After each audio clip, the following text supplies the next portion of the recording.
Good morning. I came so close to doing Charlie Brown's mom's voice this morning in honor of my mom. I think that, I'm not sure if I've covered this, so I guess I'll just go there. With the narcissistic personality types, I feel like it's been well defined, even though I'm not completely sure if, I'm not sure if it's all one thing exactly, but I feel like that's been pretty well defined and researched because, you have like Sandra Brown and you have Sam Vaknin, and there's a slew of people that are now jumping in to do this work and identify kind of that narcissistic and the psychopathic groups and the different branches of people that are out there. But there is this other group of people. I don't even know where to put them. I'm not, like I said, I'm not a psychologist and a psychiatrist. I would be truly intrigued to know this personality type. And I guess, the best I could do would be to kind of explain it, because it's not a narcissist. Sam Vaknin may be kind of close. He had like this reverse narcissist type role that he defined, and it's kind of along those lines. But and my friend calls it a flying monkey, which is funny. But I guess I want to describe this, from where I'm sitting. I want to describe this personality type because I would love to know what people think it is, but also it's almost as damaging, if not maybe even more damaging, as the narcissist personality. But what really gets me is the fact that you have all these people that are, it's almost like they surround you with those people. They'll place a parent in your life that's in this bucket with this personality type, and I just think it's really intriguing to me because I'm wondering what it is. It's really awful to have one of these people in your life, and I'm curious if anybody's seen this. It's almost like it's a different, if we stay along the, it's, like a program or whatever running, but whatever it is, it's really damaging. So, for me, for example, I've had this person that was in my life, and I've seen this with other people, and they have a similar parent, or they have a similar person in their life that's like this, and it's very interesting. So what I had was with my parent was this person that I want to say again, damaged younger, and there is this, how do I even explain it? It's so complicated. It's almost as complicated to me as the narcissist. It's a really complex type personality. It's they seem so loving, but then they drop on a dime and they become evil. They just drop on a dime, and everything is your fault. And it's very similar to the narcissist, but it's not quite. So it's this illusion of compassion, and they can feel compassion for you, where they can enact it, where it seems like they really care and they want the best for you, and they'll live through you sort of vicariously, and if you don't achieve what they want you to achieve, they get angry, very angry, because you're an extension of them, and they'll just use words, to break you down. And I remember my mom once said to me, oh my God, what was it? It was something like, you're worthless, or I don't know, it was something like you're a failure. And it was really bad. And I literally didn't even have time to think. I slapped her, which I've never done that to anybody. I've never hit my mom before. It's just it was not even, it was a fight or flight reaction. It was just totally, that part of where your body reacts before your brain even has that, it's the same function that happens when you go to brake a car. You don't think about it, you brake. It was that reaction, so it's not like something I could have prevented. It was just totally reactionary. Like, she said something that to me was so completely aggressive and inappropriate, and I just recognized it immediately as an assault, and I literally slapped her and shut the door, locked it, because I knew I'd be in deep trouble. But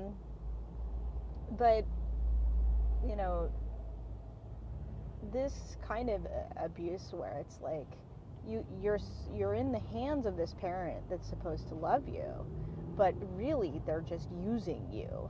You're like an extension of them, and they're in a constant state of manipulating you. And I watch it now with my kids, because what you end up with is it's like, do what I want you to do, and I'm not going to love you unless you do what I want you to do. So like, this person will just be like, go get me this, and if they don't, they're like, you're an awful kid, like, why don't you, and it's like the rage sets in, and like, and as my kids, it's like, well, she loves me if I do stuff for her, and that's totally how that plays out. She loves me if I do stuff for her. And then then what we have also is this is a super overpowering martyr role. This, I'm the victim,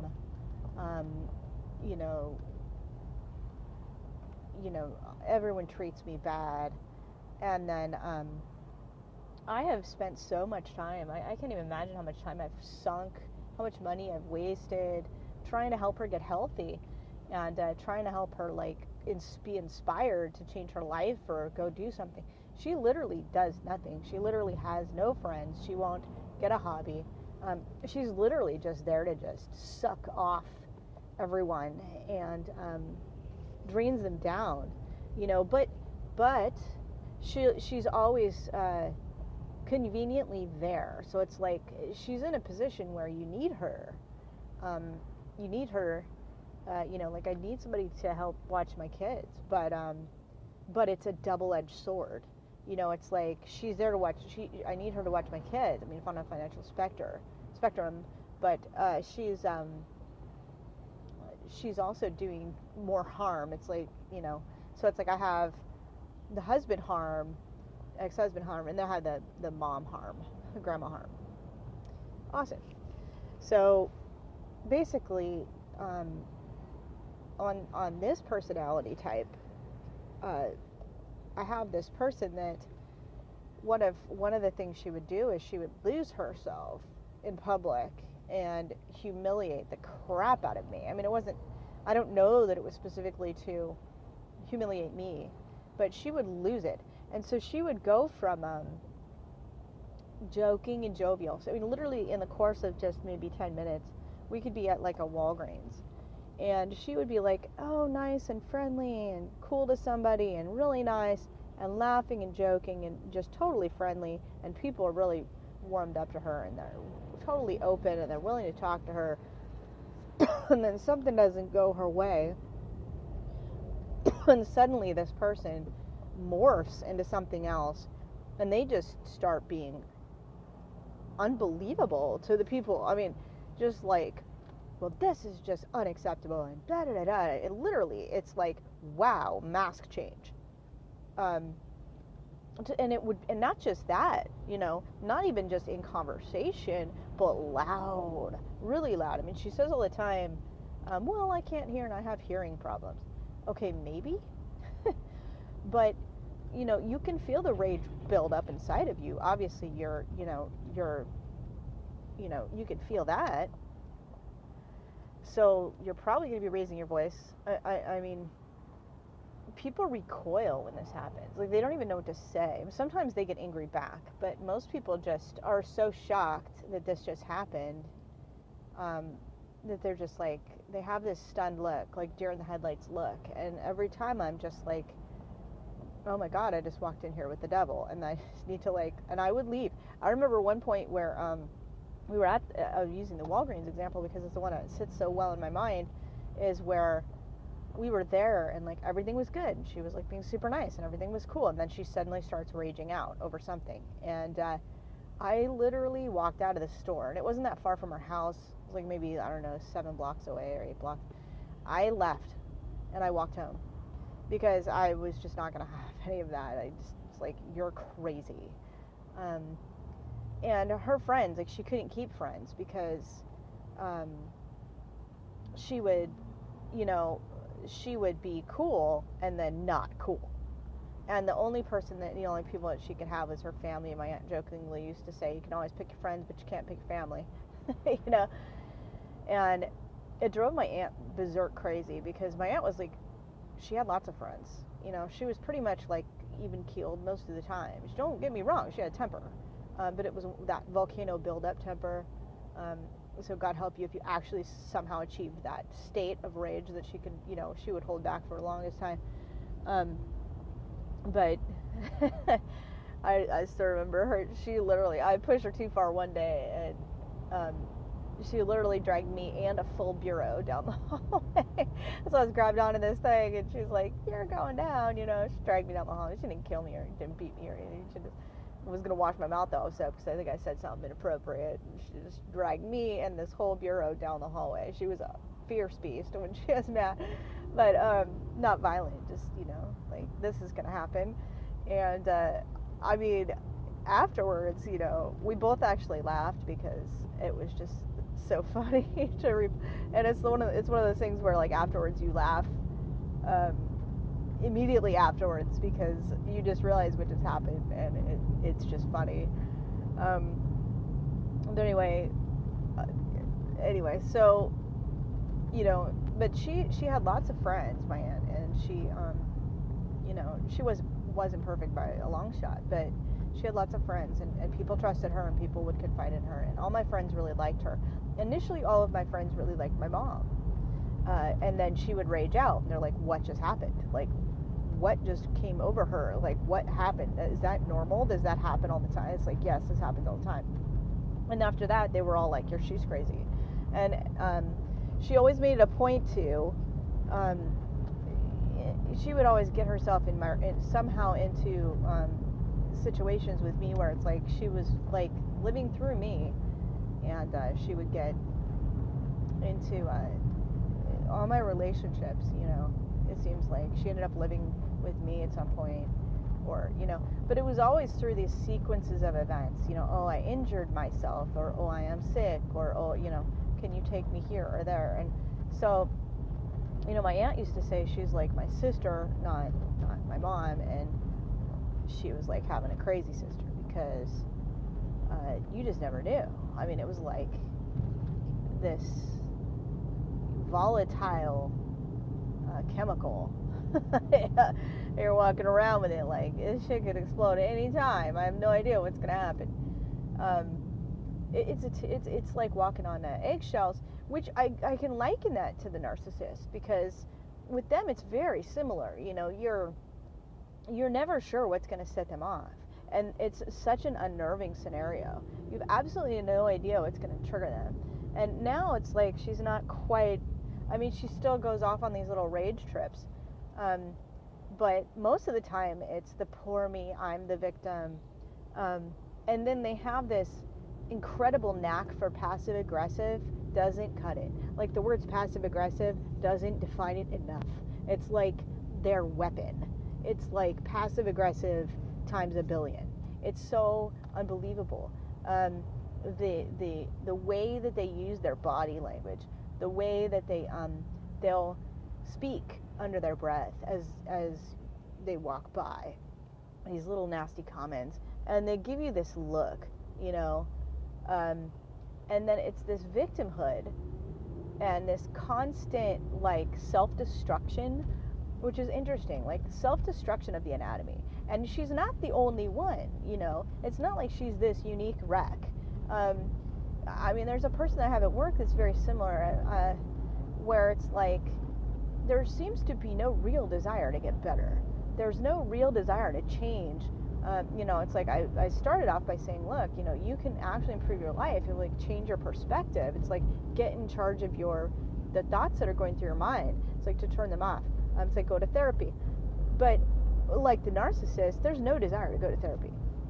There's none, and there's no desire to actually take any steps to make progress.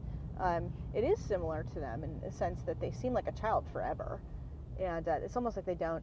And sometimes when I actually, I'll be talking to my kids like, hey, you guys need to, do this or that, and she'll jump up like, oh, hi, and she'll start defending herself, and it's so strange because I'm talking to my kids, but she jumps in like I'm talking to her. I have nowhere in this conversation even talked to her, and she is defending herself like I'm talking to her too. It's so strange, and it's like, you're an adult, right? And I can't tell me how many times I've said that to her, like, you're an adult, right? And it gets even more entertaining because she will get in fights with the 4-year-old. And I don't mean like go to your room or you need to come eat or, they're not like a debate between your average adult and a child, but like they yell at each other. They like get in fights.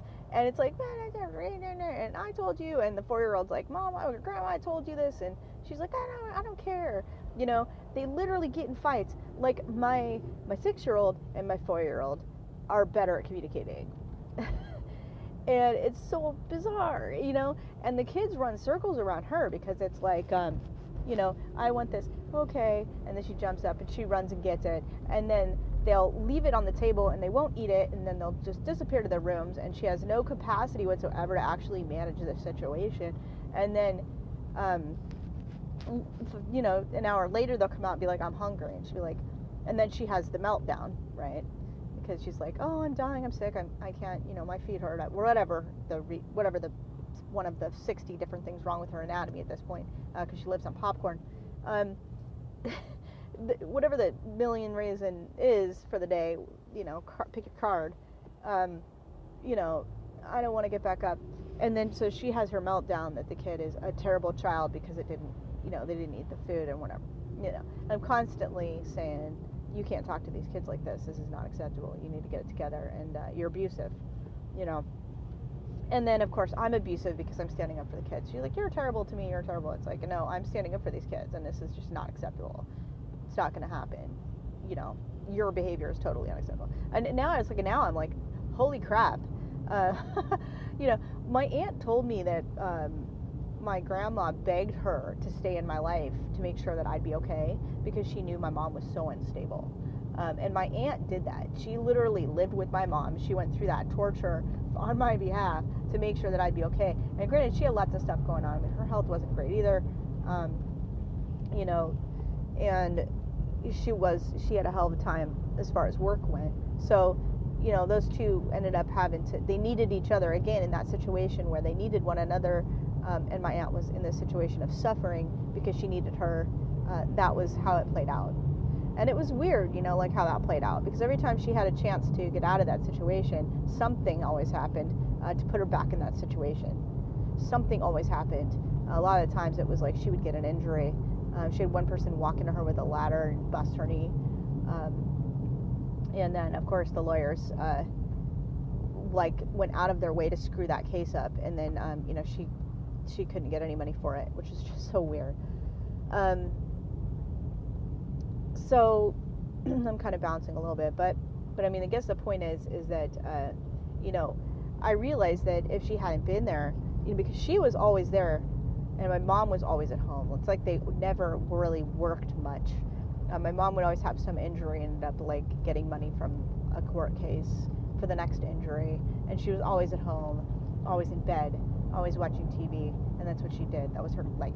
That's her life.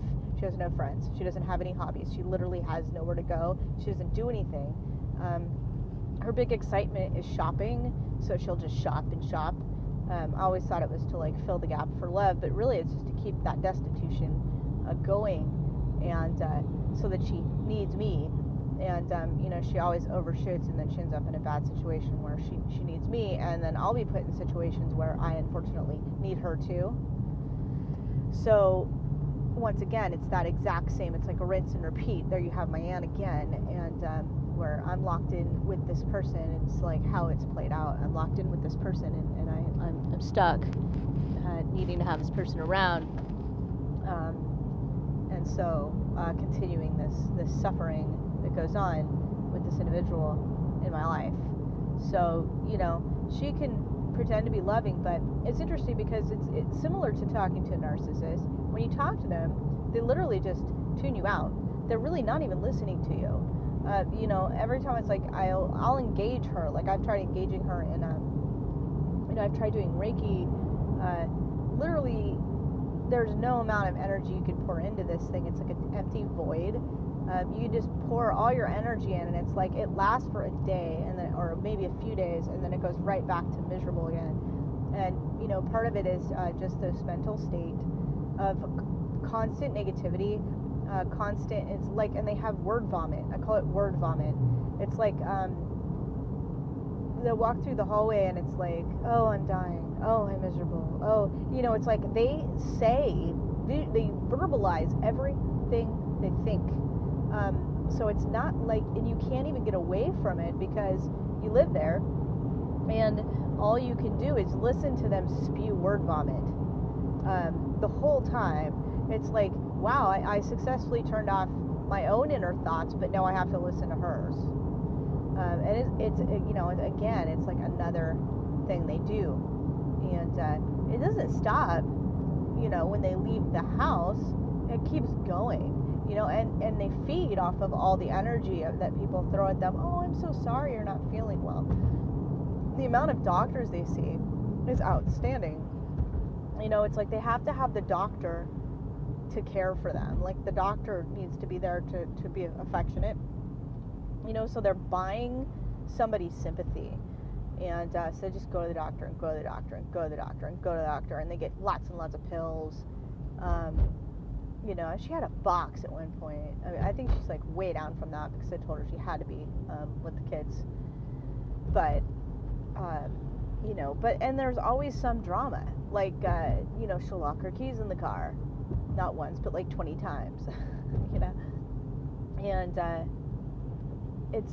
there's always I can always count on her to do something stupid or planned. I don't know which, honestly. It's hard to say.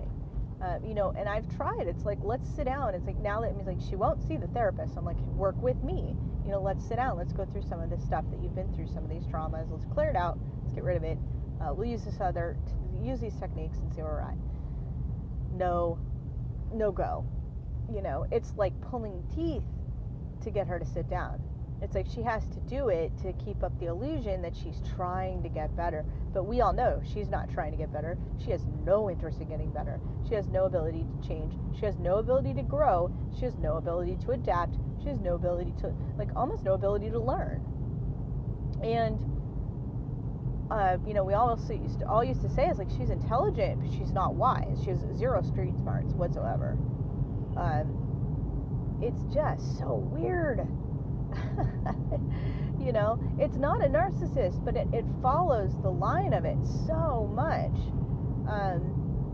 You can't shake it. I don't know where this falls as far as, you know, which classification of a personality type we're dealing with here, or if it's something totally unique and different that hasn't really been classified. But this person, it's like, it is a martyr routine. I mean, it's very heavily a martyr routine.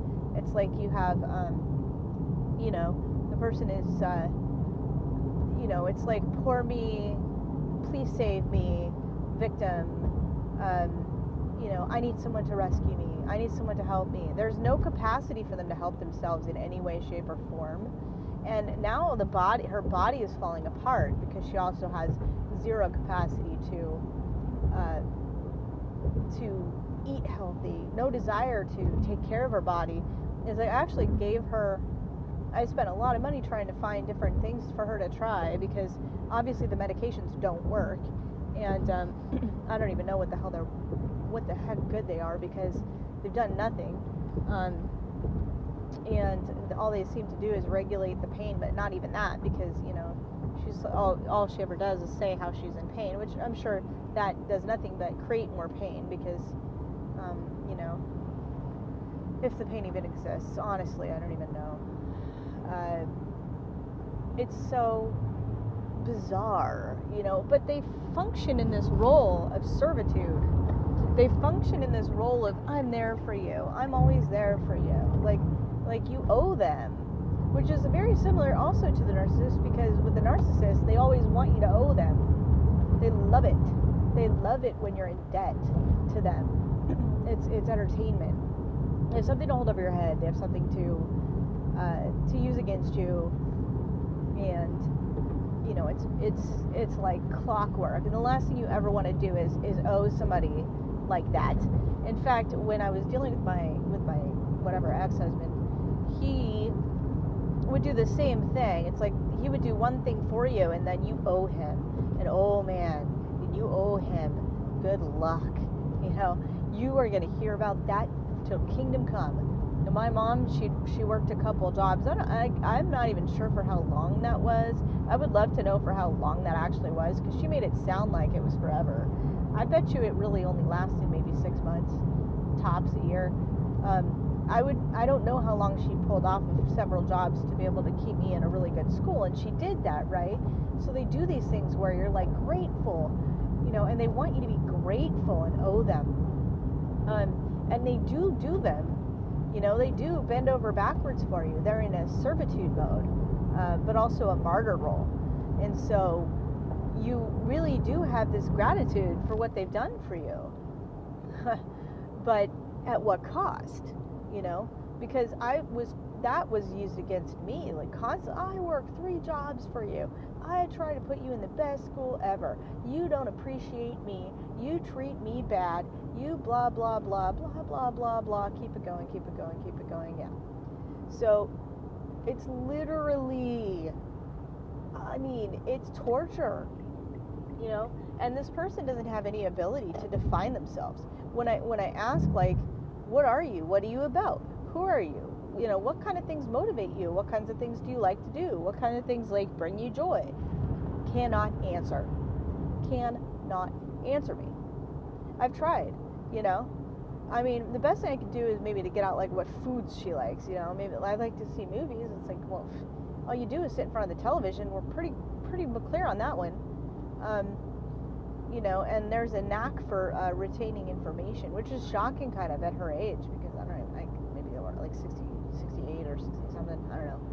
But the ability to withhold that, you know, to contain that information, you know, just like unimportant data, they just store it, you know, they can just store it. But if you ask her where her keys are at, good luck, you know, it's funny.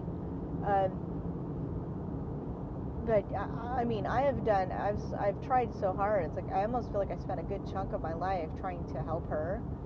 Like I had made it a mission to help her. And you know, going out the door this morning, it's like it was like, oh, everybody wear jackets. So it started with that.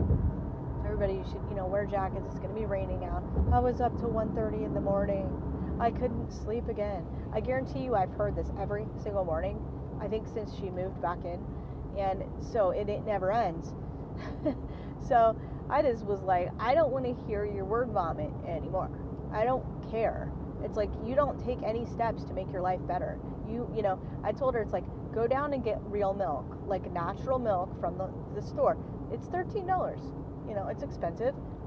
But she turns around and she buys a bag full of candy at Walmart. And I'm like, so you'd rather have the bag full of candy than the thing that will help fix your cells? Okay, you know. And then I spent, I don't even know how much on this drink that's supposed to help get the minerals back into her cells to help her repair, which goes hand in hand with the milk. And no go, man. It's still sitting there. You know, there's no desire to get better. You know, I bring all this healthy food in the house now because I've been trying to do all this dieting and trying to really turn around my eating healthier was on my list because it was such a challenge because of time constraints. But I've been making that happen, and I feel like world's better. It's so worth doing. So there's all this healthy food in the house, and it's like, it's vegetable stuff, it's like, it'll go bad, I can't eat all this, and I'm expecting other people to eat this food, and nope, nobody will touch it. It's like, there's spinach here, there's salad stuff, there's, nope, she goes straight for the cookies, straight for the crap. It's just constant, poison, and she puts this poison in her body. She's like, my body doesn't work, and it's falling apart. Life is awful. Nobody cares. It's like, it doesn't matter if anyone else cares. You don't care, and you're the only one that matters. You're not going to get better. So yeah, I started drawing a line in the sand here, where every time she starts in, I shove her foot down her throat, because I'm so absolutely washed my hands of it. And now I'm just at the point where I don't need to hear it too. And so, she's, getting angry because it's not working, and I'm not willing to listen to it. And I'm just mirroring back her misery because I'm not willing to accept it anymore. But it puts me in this state that sucks. And, my challenge is that I know how to tune it out. Like, I could walk through the whole day and not do anything, but if I don't take steps to try and stop her, my kids don't have these same skills yet. They're still too little, so they're still putting up with it. They're still absorbing this. So, it's like, if you can't get her to stop, in one way or another. And since I've tried all the other routines, I've tried the positive way, I've tried encouraging healthy behavior, I've tried all the spiritual growth stuff, I've tried the emotional clearing stuff, I've tried Reiki, I've tried natural, all kinds of natural products for her. I've tried holy smokes, now I'm just at a point where it's like, sink or swim. But I know she has the mentality of, like, apparently a 4-year-old, because if she's having combat with my 4-year-old, that's pretty much where we're at. No, there's just no, this personality type, whatever it is worse. I feel like it's worse than a narcissist, because they fake caring so well. Like, they care, we care about you.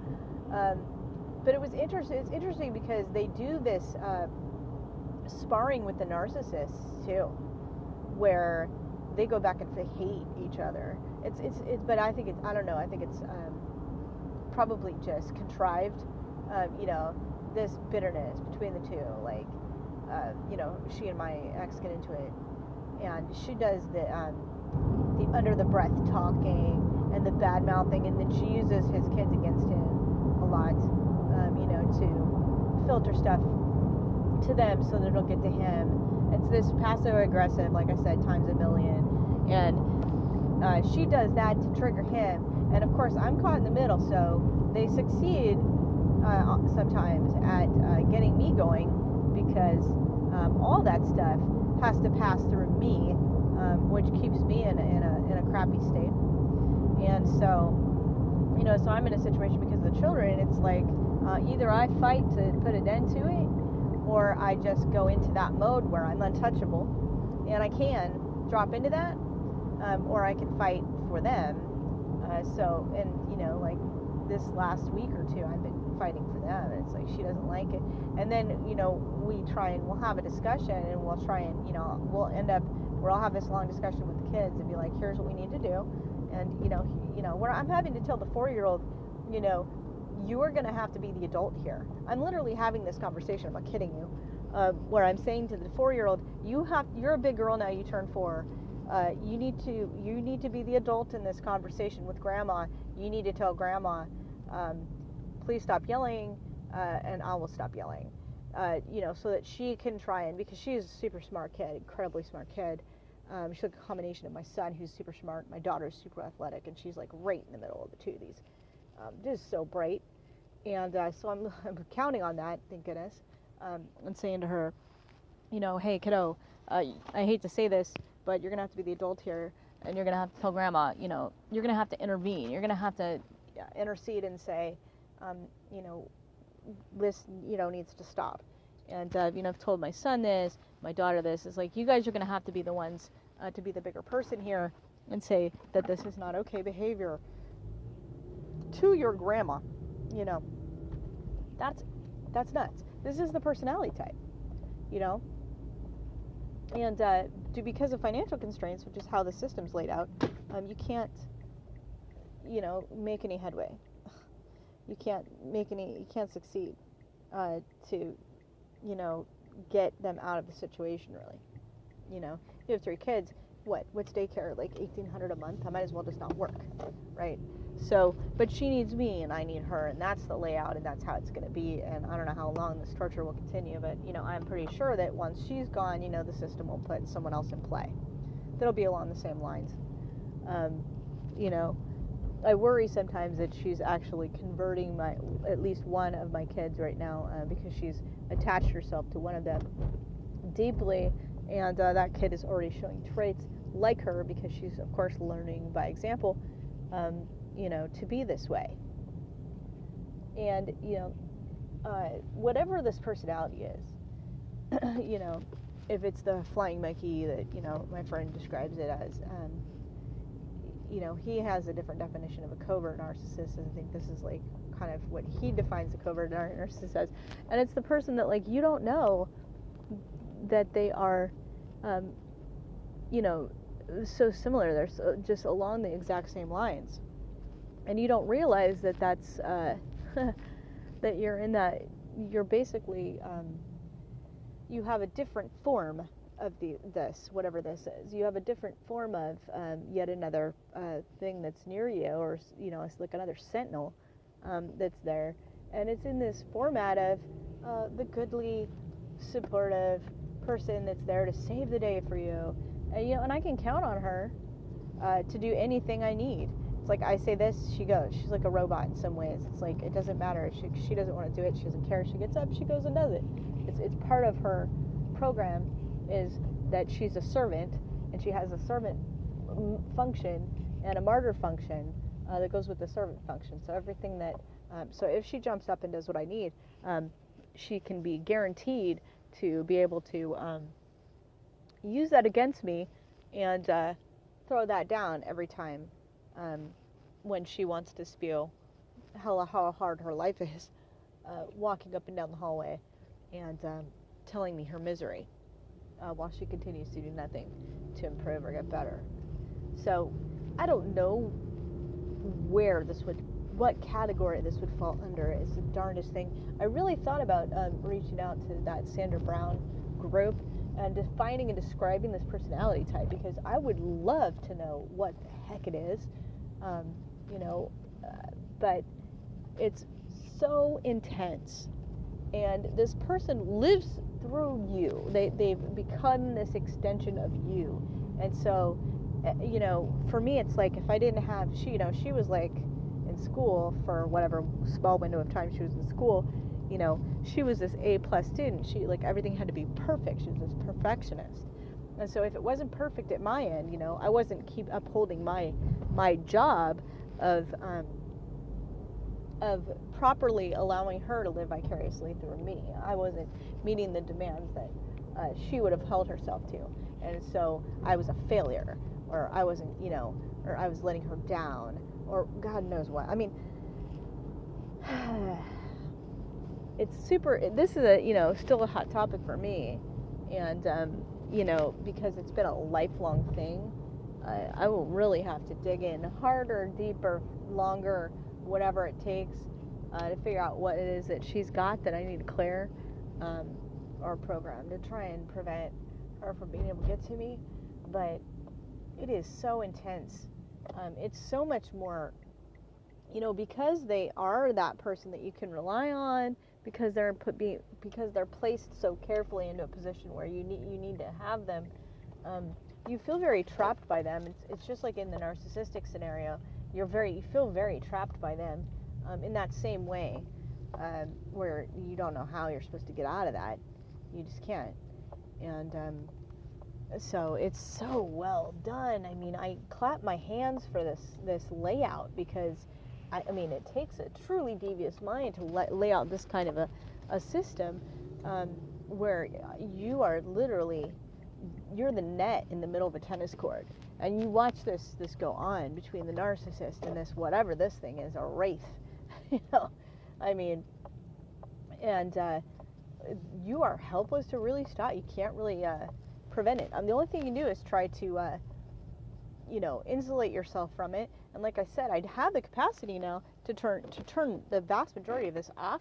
But then when you add in the kids factor, that changes everything, because now it's like, well, you have to take action as a parent. You can't allow your kids to think that this is okay behavior. And so all the time I'm like, I want you to look at this example of your grandma. I want you to look at it. I want you to see it's like, if you have this negative outlook on life, if you're constantly negative, if you eat bad food, if you don't make it a point to live your life, if you don't make it a point to have a good outlook or a positive personality, it's like people are not going to be, you're going to end up like her. You're going to have no friends. You're not going to achieve anything. You're not going to have any goals. You're not going to have a life. Your body will break down. You'll be sick. You'll be miserable. Fill in the blanks. I mean, she's great as contrast. And so in some ways, even though I have to, unfortunately, absorb some of that so that my kids don't, which I bounce back from that really well, but I do end up having to absorb some of that on their behalf, but I then try and do what I've done with the narcissistic model, which is to try and help them achieve enlightenment, understanding as to how they can use that to see what she's doing, to understand the contrast of how that's played out. She's on medication, she's sick, she's ill, she has no friends, she has no life, she doesn't have any hobbies, she has nothing she cares about. It's like, let this be a lesson. Allow yourself to learn from this. It's like, see this outcome. This is not the outcome that you would want. Or let them tell me, is this the outcome you'd want? Of course, no one in their right mind would want it, and they're just like, no. So it's great in that way, but it's still a damaging, it's a harms-based situation, which is, just like in the narcissist or a psychopath or any other person that has mental problems, creates, creates problem, people with poor psychology, you do end up sustaining damage from having them around, but they're so well placed in a role where you need them, that you have no choice but to, accept their very poisonous help. So I don't know what this personality type is. It's extremely hostile. It's hostile on this level of, that they, again, they try and make everything is someone else's fault. They're never accountable for their actions. They'll say they are, but accountability for your actions means taking steps to, correct your actions. And that component is never, ever present. It's like, poor me, I'm the victim. Nobody cares about me. I'll take a pill. I'll call a doctor. I'll go down to the local pharmacist and cry to them about all my problems, and then they're going to give me attention, and I'm going to feel better, and then I'll move to the next person. It's literally all my drama laid out, and she'll of course tell everybody her story of sadness and tale of woe. So I don't know what this personality type is. I couldn't tell you, but it most definitely needs to be mapped out if it hasn't already. It's hard to research it. I just have to figure out what the heck it is, and I'm not really sure. I mean, it really shouldn't matter too much. Like learning how to adapt to it. As my kids get a little bit older, I'll have a better chance of teaching them this, because the same techniques we use for the narcissist can easily be used to insulate yourself from whatever she is. Where you identify what it is about that irritates you, and to overcome it. But my kids are, they're still a little bit too young to grasp these concepts and to be able to use them effectively. So I'm just going to have to continue to do damage control So yeah, it's literally like you're living in a combat zone, um, and DMZ the whole time. You know, it's not it's not an okay situation, but it's part of the system's design. And so, I would wonder like how many other people are surrounded by people like this, um, you know, where they have that person that has zero accountability, and their life is just coming apart at the seams, and their life is so hard for them, and you know they find these ways to make you feel bad for them, and then you're always in a situation where you need them, and you know, yeah, but so I think it's kind of interesting and key to just kind of point out the different things that are around us and the different personalities that are working, because it does seem slightly systemic. Um, I have one of my best friends. Her mom was the same way, and her mom, she would interject herself into her relationships. She would try and manipulate her relationships. She would, you know, play the "you don't care about me" role, or it's like you should care more about us than your people in your relationships. Like even when she's married, and it's, it goes on and on. And the guilt trips, by the way, are unbearably.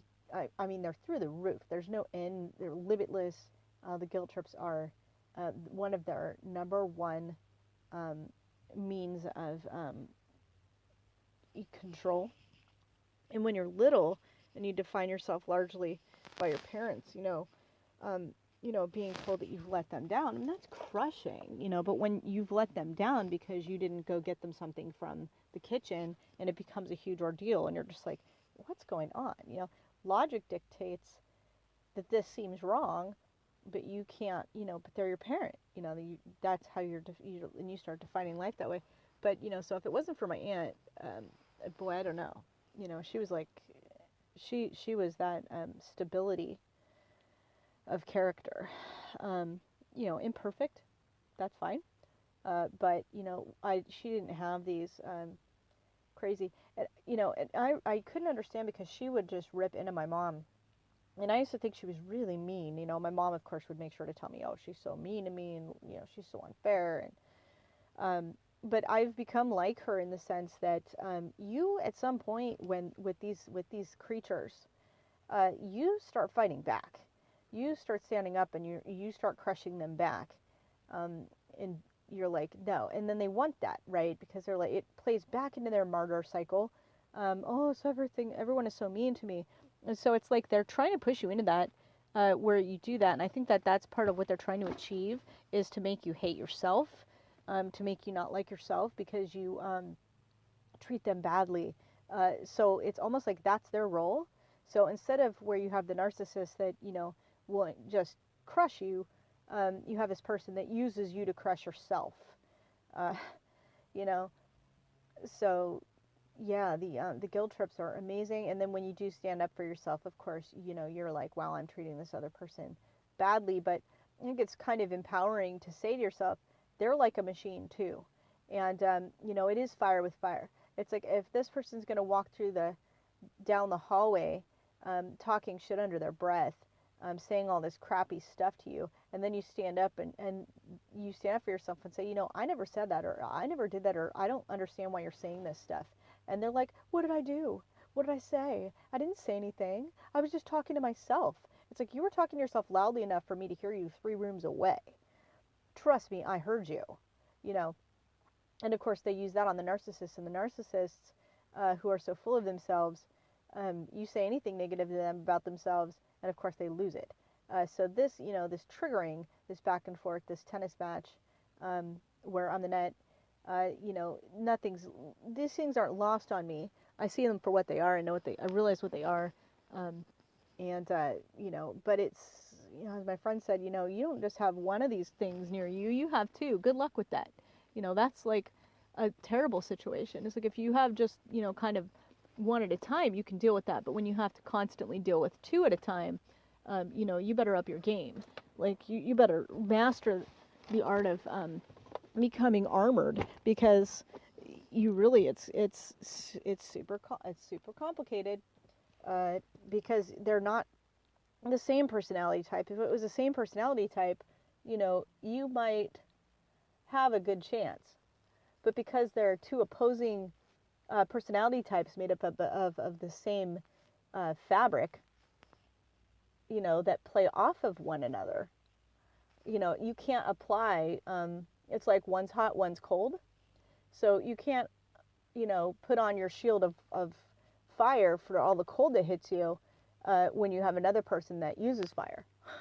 You know, you're impervious to one, but you can't be impervious to two opposite roles simultaneously. Not without, I would have to craft something new, develop something new that will work for this situation, because, and then, you know, and that would be easy enough to do if it wasn't for the fact that my children just don't have that, they aren't at that level yet to be able to do that. So then it's like, okay, are you going to be mama bear, or are you going to, you know, are you going to just protect yourself? And, you know, that in itself, it's like, okay, if I try and protect myself and insulate myself, then I'm letting my children take this harm instead, you know, and then once again, it's like you're the bad guy again, which that's, you know, part of the goal. It really is quite an astounding scenario to be in. And, you know, because I haven't really seen this explained, I just haven't, in all these videos, all this stuff that I watch, all these things that I research, all these books that I've bought, and hell, even other psychologists I've seen, you know, over the years, and people that I've talked to and dealing with, just trying to understand, like my ex, for example, you know, nobody's been able to explain her to me. But it's so important, I think, that I share this, that there's this personality type out there that when placed in combination with the narcissist personality, or even a psychopath, because they're so close, or even if I bet you, even if you had kind of an Asperger's type personality in your household, while they're not, you know, trying to, you know, harm, there is like this, this chemistry that happens, this situation, this maelstrom that's created, and it's like pouring, you know, gasoline on a fire. It's very challenging, and it should be voiced, it should be explained that it's there, and I bet you a lot of people don't even, maybe are just going through it and don't realize. They probably think, oh, this, you know, my parents just having a hard time, or my sister is just having a hard time, my brother's just having a hard time, they just can't seem to get it together. And again, they ride on your empathy. They really don't have one iota of a decision to be able to, or any desire to make any difference or any change in themselves. In which case, you know what, there's nothing for you to do. There's nothing that you can fix. You're going to have to go into this mode of working on yourself. Really, you know, you can't save the people that don't want to be saved. You can't help people that don't want to be helped. You know, that's kind of a given when it comes to working with people, even though, like, spiritual counseling stuff that I do. It's like, if the person that you're dealing with doesn't have the will or desire to actually make any change, or the capacity to change, you're totally wasting your time. And you'll need to take a different approach, where you learn how to insulate yourself as best you can, and find creative ways to insulate kids, if you have kids, or other family members that could be subject to it. You know, but because they put you in a situation where you are needing this person, that's part of the system's design. You know, there has, you know, again, I'll have to get creative and figure out something, but I just feel like this hasn't been something I've been able to read about or find information on. So I just want to make it really clear that there's something else out there. Again, you know, I talked about yesterday, you know, I don't have words for these things. Sometimes there's not a term for it. Sometimes the language just isn't there for it. I can describe it. I can see it. You know, the trees are blowing. I don't know why. You know, it's air. There's wind. There's something there. And this is another one of those situations where there's something there. I can see the cause and effect, but I don't have the words for it. I don't know what exactly it is that I'm looking at. I just know that it's there, and I know that I've seen it in so many people that I know that have such similar situations, you know, and it's common to see it with in combination with the narcissist, because, you know, a friend of mine is like married a narcissist, and the mom is like this. It was like mine, and with me, it was like my mom was like this, and then I've had, you know, multiple relationships with narcissists, not at this grandiose level that my ex is coming at, but you know, it's interesting because these things seem to be paired up, and they will, when the opportunity presents itself, they will find really interesting and creative ways to tear you down. It's harder to predict than with the narcissist. You kind of know the narcissist routines, but the person that's close to you, that's supposedly helping you, that's supposedly on your side, the person that you can lean on, because you can lean on them. Where the narcissist, you can't lean on them, so you don't put so much weight. But when you do lean on these other people and they're like always there for you, but you know there's a price, there's always a price. And so, you know, they use they put you in situations and they're able to use that stuff against you. So I don't know. It's definitely a new element, and I'll need to come up with words for it. I'll have to come up with ways to describe it, and most importantly, I'll have to come up with a way to, you know, armor up to it, to be able to predict and prevent. And you know, if there's a definition out there for it, yep, I'd love to know what that is. Okay, I gotta go. Have a great day.